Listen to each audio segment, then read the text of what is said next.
தென்மேற்கு வங்கக்கடலில் உருவாகியுள்ள டிட்வா புயல் காரணமாக புதுச்சேரியில் கடல் அலைகள் சீற்றத்துடன் காணப்படுகிறது.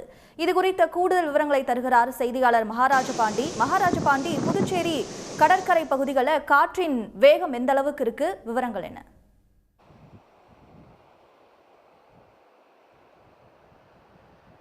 வங்கக்கடலில் உருவாகியுள்ள டிட்வா புயல் வட தமிழகம் புதுச்சேரி நோக்கி நகர்ந்து வருவதை புதுச்சேரியில் இன்று காலை முதலே நாம் உணர முடிகிறது.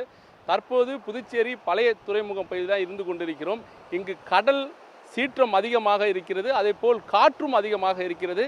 இதனால் மீனவர்கள் யாரும் கடலுக்கு செல்லக்கூடாது என்பதற்காக புதுச்சேரி பழைய துறைமுக பகுதியில் 2ஆம் எண் புயல் எச்சரிக்கை கூண்டு ஏற்றப்பட்டிருக்கிறது.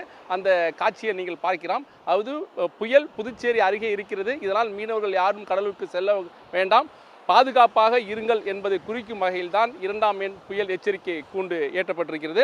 இதேபோல் புதுச்சேரியில் கடல் சீற்றம் வழக்கத்தை விட அதிகமாக தான் இருக்கிறது. தற்போது நாம் அந்த பகுதியில் இருந்து கொண்டிருக்கிறோம். அதாவது பழைய துறைமுகம் பகுதியிலேயே பீச்சிலேயே காற்று இருக்கிறது, கடல் அலையும் அதிகமாக இருக்கிறது. அந்த காட்சியை நாம் தற்போது பார்க்கலாம். வழக்கத்தை விட கடலின் சீற்றம் அதிகரித்து இந்த கடல் பகுதி முழுவதுமே இருக்கிறது. சுமார் 7 அடி உயரம் வரை அலை வீசுகிறது. இதனால் புதுச்சேரியில் உள்ள 15 கிராமங்களை சேர்ந்த மீனவர்கள் யாரும் மீன்பிடிக்க செல்லவில்லை. குறிப்பாக காலாப்பட்டு முதல் புதுக்குப்பம் வரை 15 மீனவ கிராமங்கள் மீன்பிடிக்க செல்லாததால் விசைப்படகு, பைப்பர் படகு, கட்டுமரங்கள் உள்ளிட்ட ஆயிரக்கணக்கான படகுகள் தேங்காய் திட்டு மீனவ கிராமத்தில் நிறுத்தி வைக்கப்பட்டுள்ளது. பொதுமக்கள் யாரும் கடற்கரைக்கு செல்ல வேண்டாம் என்று புதுச்சேரி போலீசாரும் எச்சரித்து வருகிறார்கள். அதாவது கடல் இந்த மாதிரி இருக்க மறுபுறம் காற்றும் அதிகமாக இருக்கிறது. அதையும் நீங்கள் பார்க்கலாம்.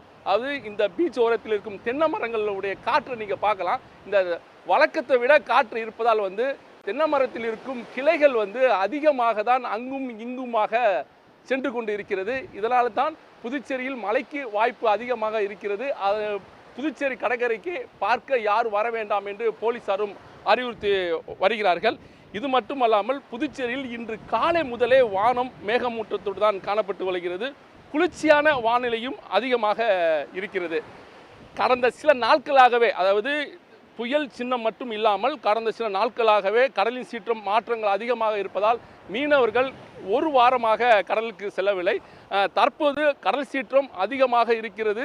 புயல் புதுச்சேரி அருகே வந்து கொண்டிருக்கிறது. மீனவர்கள் யாரும் கடலுக்கு செல்லக்கூடாது என்று மீன்வளத்துறை ஒரு கட்டாயம் உத்தரவு போட்டிருக்கிறது. இதனால் மீனவர்கள் நேற்று முதல் கடலுக்கு செல்லவில்லை. அது மட்டுமல்லாமல் ஆழ்கடல் பகுதியில் மீன்பிடித்து கொண்டிருந்த மீனவர்களும் புதுச்சேரி தேங்காய் திட்டு துறைமுகத்துக்கு தங்கள் படகுடன் வந்துவிட்டார்கள். தற்போது பழைய துறைமுகம் பகுதியில் மீனவர்கள் தங்களது படகுகளை பாதுகாப்பாக நிறுத்தி வைத்து வலைகளையும் அவர்கள் சரி செய்யும் பணியில் ஈடுபட்டிருக்காங்க. அவரிடம் இது குறித்து கேட்கலாம். ஏன்னா அந்த காற்று எப்படி இருக்குது, வழக்கத்தை விட காற்று எப்படி இருக்குது, சீற்றம் எப்படி இருக்குது, இதை நீங்கள் எப்படி உணர்றீங்க? ஆமாம், வழக்கத்தோட காற்று கடல் அதிகமாக இருக்குது. அதெல்லாம் இப்போ யாருங்க மீனவர் யாரும் தொழில் போகாமல் இருக்கிறோம். ஏற்கனவே ஒரு 15 நாளாக போகாமல் தான் இருக்கிறோம். பாண்டிச்சேரி மீனவர் அந்த உதவி யாரும் பண்ணல, எல்லாம் வீட்டில் தான் இருக்கிறோம். நாங்கள் இந்த காற்றை பார்க்கும்போது மழைக்கான அறிகுறி தெரியுதா? இந்த மழை எப்போ வர்ற மாதிரி தெரியுது? இல்லை, மழை வர்றது எனக்கு அறிகுறி தெரியல. வானிலை ஆராய்ச்சியாளர் சொல்கிறாங்க 29 மழை வரும்னு சொல்கிறாங்க. எங்களுக்கு தெரியல.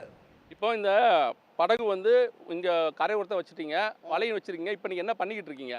இப்போ வலை பிடிக்கிற மீன் பிடிக்கிற வலை, கட்டுமரம் எல்லாம் கரையில் தூக்கி ஓரமாக தான் வச்சுருக்கோம்.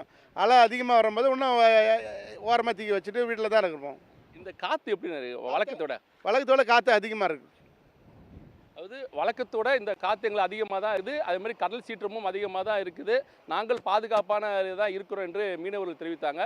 இது மட்டும் அல்லாமல், அதாவது புதுச்சேரியில் புயல் அருகே தமிழகம் புதுச்சேரி அருகே புயல் கரையை கடக்க இருப்பதால் அனைத்து துறை ஊழியர்களும் தயாராக இருக்க வேண்டும், மீட்பு பணியில் தீவிரமாக இருக்க வேண்டும் என்பதற்காக மாவட்ட ஆட்சியர் குலத்தங்கல் தலைமையில் இன்று காலை முதல் தொடர்ச்சியாக கூட்டங்கள் போட்டப்பட்டு வருகிறது. அது மட்டுமல்லாமல் மீட்பு பணியில் ஈடுபடுவதற்காக அரக்கோணத்திலிருந்து தேசிய பேரிடர் மீட்பு குழு கம்பெனி ஒரு குழுவும் இங்கே புதுச்சேரிக்கு சற்று முன் வந்திருக்கிறது.